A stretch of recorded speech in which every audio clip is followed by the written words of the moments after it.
నమస్తే, welcome to our channel. నేను సిరి. YSRCP party. So ఈ పార్టీలో ఎంతమంది నేతలు బయటికి వెళ్తున్నారు ఏంటి అనేది మనం చూస్తూనే ఉన్నాం. అయితే ఇదే క్రమంలో వైసీపీ అధికార ప్రతినిధి అయితే కొంతమంది నేతల మీద, సీనియర్ నేతల మీద అయితే కొన్ని వ్యాఖ్యలు చేశారు. వీళ్ళు చేయబట్టే ఈ పార్టీ ఇలాంటి పరిస్థితుల్లో ఉందని కూడా చెప్పడం జరిగింది. అసలు ఎందుకు ఇలాంటి వ్యాఖ్యలు చేశారు ఏంటి అనేది మనకు వివరించడానికి మనతో పాటు ఉన్నారు ప్రముఖ సీనియర్ జర్నలిస్ట్ దుర్గా కుమార్ గారు. నమస్కారం సార్. నమస్కారం అశ్విని, మన వీక్షకులు కూడా నమస్కారం. సార్, ఇప్పుడు చూస్తున్నట్టయితే వైసీపీ ఎవరైతే నేతలు ఉన్నారో వాళ్ళు సాక్షి టీవీలో డిబేట్ లో అధికార ప్రతినిధి కొంతమంది సీనియర్ నేతల గురించి వాళ్ళు చేయబట్టి ఈరోజు అంటే పార్టీ పరిస్థితి ఇలా ఉంది అని చెప్పేసి చెప్పడం జరిగింది. అంటే ఏమంటారు మరి, అంటే వాళ్ళ ఛానల్లోనే వాళ్ళ నాయకుల గురించి ఇలా దుయ్యబట్టారంటే దీన్ని అసలు మనం ఎలా చూడాలంటారు? అది పార్టీలో ప్రస్తుతం ఈ ఘోర పరాజయం తర్వాత వాస్తవ పరిస్థితి పార్టీలో ఏదైతే ఉందో అది నిన్న సాక్షి టీవీలో ప్రతిబింబించింది. పార్టీలో లేని విషయం ఏమి టీవీలో ప్రతిబింబించలేదు. పార్టీ ఇంత ఘోరమైన ఓటమి చెందటానికి కారణం సజ్జల రామకృష్ణారెడ్డి గారు అనేది పార్టీ ఓటమికి ముందు నుంచి కూడా కొంత అప్రోర్ వచ్చింది పార్టీలో. ఈసారి పార్టీ ఓడిపోబోతుంది, దీనికి పూర్తి బాధ్యత సజ్జల రామకృష్ణారెడ్డి గారు బాధ్యత వహించాలని కూడా ఫలితాల ప్రకటనకు ముందు కూడా జరిగింది ఇది. దానికి తోడు ఇవాళ సజ్జల రామకృష్ణారెడ్డి గారు అసలు పార్టీలో ఎందుకు ఉంచాలి ఆయన్ని, ఇంత ఒక ముఖ్యమంత్రి కన్నా తానే అన్ని అయి నడిపించినప్పుడు ఆయన లేని టైంలోనే 151 స్థానాలు వచ్చింది. అధికారం అప్పుడు లేదు పార్టీకి, ఇప్పుడు అధికారం వచ్చింది. సజ్జల రామకృష్ణారెడ్డి లాంటి ఒక ప్రతిభావంతమైన సలహాదారు వచ్చాడు, ఒక కేబినెట్ హోదా మంత్రి పదవి ఇచ్చి అన్ని రకాల డబ్బులు ఇచ్చి ఆ ముఖ్యమంత్రి కూడా తగ్గి అన్ని ఈయన్ని ముందు పెట్టినప్పుడు ఈ విధమైన పరాజయం వచ్చినప్పుడు అసలు నైతిక బాధ్యత వహించి అసలు పార్టీ వైపు ఆయన రాకూడదు. ఇంకా ఇప్పటికీ పార్టీలో వచ్చి ఇంకా పార్టీలో ఆయనే చక్రం తిప్పే పరిస్థితిగా ఉంది. కాబట్టి ఈ పార్టీ అసలు మనుగడ సాగించలేదు అనే అభిప్రాయం చాలా మంది నాయకుల్లో వచ్చింది. ఇప్పుడు రాజ్యసభ సభ్యులు కూడా రాజీనామా చేసి వెళ్ళిపోతున్నారు అంటే దానికి కారణం పార్టీ ఇంకా మనుగడ లేదు. ఇప్పుడు రాజ్యసభ సభ్యులు రాజీనామా చేసి వెళ్ళడానికి కారణం కూడా విజయసాయి రెడ్డి అని చెప్పేసి చాలా వరకు వస్తున్నాయి వార్తలు. ఇప్పుడు విజయసాయి రెడ్డిని కూడా తను అనడం జరిగింది, వీళ్ళిద్దరు చేయబట్టి పార్టీ ఇలా ఉంది అని చెప్పేసి. మరి విజయసాయి రెడ్డి పార్టీలో సెకండ్ పొజిషన్ లో ఉన్నారు కదా. సెకండ్ పొజిషన్ లో ఉన్నాడు. వీళ్ళిద్దరిలో సెకండ్ పొజిషన్ అనేది ఎవరో చెప్పలేని పరిస్థితి. ఇద్దరు ఈక్వల్ గా ఉన్నారు, లెఫ్ట్ అండ్ రైట్ లాగా ఉన్నారు. ఎవరనేది కూడా మనం చెప్పలేము. అయితే ఇప్పుడు విజయసాయి రెడ్డి పంపిస్తున్నాడు అనేది రవిచంద్రారెడ్డి, ఆయన జాతీయ పార్టీ స్పోక్స్ పర్సన్.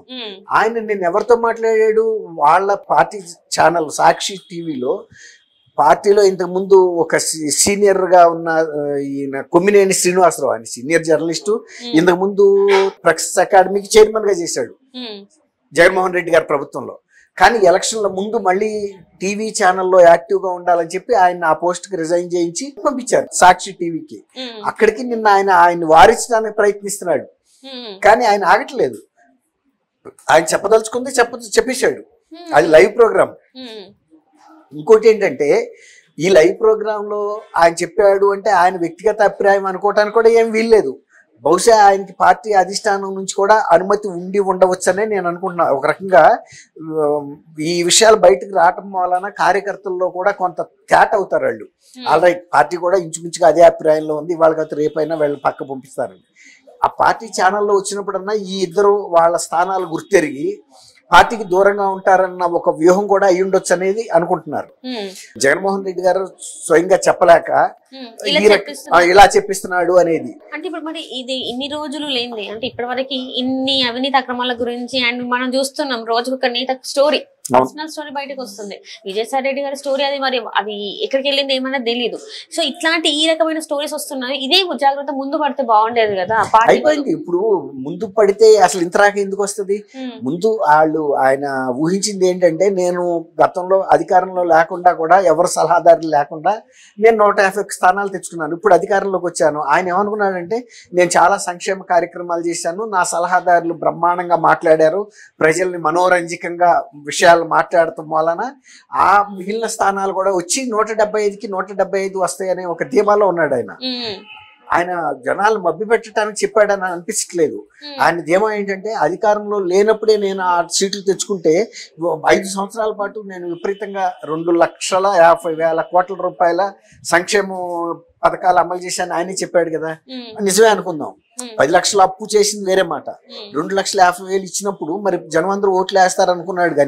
కానీ ఆయన ఈ ఇచ్చిన సంక్షేమం కన్నా ప్రజల నుంచి పిండుకున్న డబ్బు ఎక్కువ అనేది ప్రజలకు అర్థమైపోయింది. ఈయన సంక్షేమం చూడలేదు, మన ఎన్ని రకాల ఇబ్బందులు పెట్టాలో అన్ని రకాలు పెట్టాడు. కాబట్టి అన్ని కూడా ప్రజా వ్యతిరేకమైన నిర్ణయాలు చేశాడు. ఆయన స్వలాభం చూసుకున్నాడు కానీ మన మేలు చూడలేదు అనేది ప్రజలకు అర్థం. కాబట్టే తర్వాత దీనికి తోడు ఈ సలహాదారులు అనుకున్న వ్యక్తులు ఎవరినైతే ఈయన సలహాదారులుగా పెట్టుకుని ఒక్కొక్కడికి క్యాబినెట్ మంత్రుల హోదాల్లో ఇచ్చిన డబ్బులు, వాళ్ళకి ఇచ్చిన వస్తువులు ఇవన్నీ కూడా ప్రజల డబ్బులతో ఇచ్చాడు. వాళ్ళు చేసింది ఏం లేదు. ఇంకా వీళ్ళు మాట్లాడటం వలన ప్రజల్లో వ్యతిరేకత వచ్చింది. మేము ఎన్నుకున్నది జగన్మోహన్ రెడ్డి అయితే ఇప్పుడు ప్రధానమంత్రిగా మోడీని ఎన్నుకుంటే మన్ కీ బాత్ మాట్లాడుతున్నాడు కదా. మన్ కీ బాత్ ఇంకొక ఎక్స్ తో మాట్లాడిస్తే ప్రజలు రిసీవ్ చేసుకుంటారా? అదే మోడీ మాట్లాడితే ఏది మాట్లాడినా కూడా ప్రజలకి జవాబుదారీ వ్యక్తి కాబట్టి ఆయన మాట్లాడితే రిసీవ్ చేసుకుంటున్నారు. అది ఇక్కడ జరగల.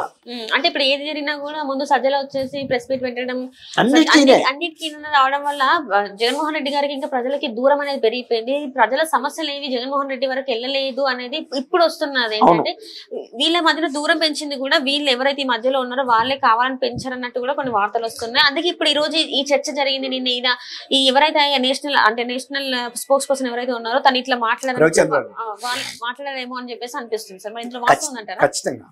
ఇప్పుడు పార్టీ అధిష్టానం అనుమతి లేకుండా అంతకుముందు ఆ భావన జగన్మోహన్ రెడ్డి గారు ఆయనతో వ్యక్తం చేయకుండా ఆయన అంతటా ఆయనగా మాట్లాడాడు. అందులో సాక్షి ఛానల్లో అంటే మనం నమ్మలేము. ఒకవేళ కనుక ఆయన పార్టీ వీడి వెళ్ళిపోదలుచుకున్నప్పుడు ఇంకా ఎక్కడన్నా బయట ఛానల్కి ఇంటర్వ్యూ ఇచ్చి మాట్లాడే సందర్భాలు మనం చూసాం. కానీ ఆయన ఆ ఉద్దేశం మీద లేడు. పార్టీ వదిలిపెట్టే ఉద్దేశం లేదు. ఆయనకేమి వేరే పోస్టులు ఏమి లేవు. పార్టీ స్పోక్స్ పర్సన్ అనేది ఏం పెద్ద లూక్రేటివ్ అంటే లాభసాటి అయిన పోస్ట్ ఏం కాదు. కాబట్టి ఆయన పార్టీలో కంటిన్యూ అవుతాడన్న భావంతోనే ఉన్నాడు. అందులోనూ వాళ్ళ ఛానల్లోనే మాట్లాడాడు. ఆయన మాట్లాడింది వాస్తవాలు అనేది చాలా మంది పార్టీలో సగటు కార్యకర్తలు సమర్థిస్తున్నారు. ఎవరైతే సజ్జల రామకృష్ణారెడ్డి గారికి కానీ లేకపోతే విజయసాయి రెడ్డికి కానీ దగ్గరగా ఉండే వ్యక్తులు ఆయన మూలాన వాళ్ళ మూలాన లాభం పొందిన వ్యక్తులు ఏమన్నా సమర్థించట్లేదేమో కానీ ఇన్ జనరల్గా వైఎస్ఆర్సీపీలో ఉన్న అభిప్రాయాన్ని రవిచంద్రారెడ్డి వ్యక్తం చేశాడనేది కార్యకర్తలు ఒప్పుకుంటున్నారు. ఇప్పుడు ఈనాటికైనా జగన్మోహన్ రెడ్డి గారు కళ్ళు తెరిచి జరిగినవన్నీ ఆత్మ పరిశీలన చేసుకుని కార్యకర్తలతో ఓపెన్ గా జరిగిన తప్పులు క్షమాపణ చెప్పి ప్రజలు కూడా క్షమాపణ చెప్తే ఏదైనా పార్టీ బతుకుతుంది.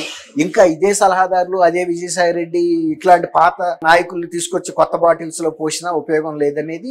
అందుకే ఇవాళ వైఎస్ఆర్సీపీలో ఎమ్మెల్సీలు కానీ ఇట్లాంటి లీడర్స్ కూడా ఉండే ఉద్దేశం మీద లేరు. వాళ్ళ రాజకీయ భవిష్యత్తు దీంతో సమాధి అవుతుంది జగన్మోహన్ రెడ్డి గారితో గనక మనం ప్రయాణిస్తే. కాబట్టి ఇవాళ మనం ఆ పదవులుగా పార్టీకి 2 రాజీనామా చేసి దూరంగా ఉండి మళ్ళీ ఇంకొక సంవత్సరం తర్వాత సంవత్సరంన్నర తర్వాత ఇతర పార్టీలతో సంప్రదింపులు జరిపి జారాలనేది కొందరు. ఇప్పుడు మోపిదేవి వెంకటరమణ గారు అయితే నిన్న రాజ్యసభ చేశాడు. బీద మస్తానరావు కూడా అంతకుముందు తెలుగుదేశం ఆయన సీనియర్ లీడరే బీద మస్తానరావు. కాకపోతే ఇప్పుడు ఇమీడియట్ గా జారుతాడా లేదా తెలుగుదేశం కూడా ఇమీడియట్ గా చేర్చుకునే ఉద్దేశం మీద లేదు. చాలా మంది నాయకులు ఎవరైతే ప్రజా వ్యతిరేకత ఉంటుందో అటువంటి వ్యక్తులు చేర్చుకోవడానికి కూటమిలో ఏ పార్టీ కూడా ముందుకు రావట్లేదు. అదే థ్యాంక్ యూ అమ్మా సిరి మన వీక్షకులు కూడా.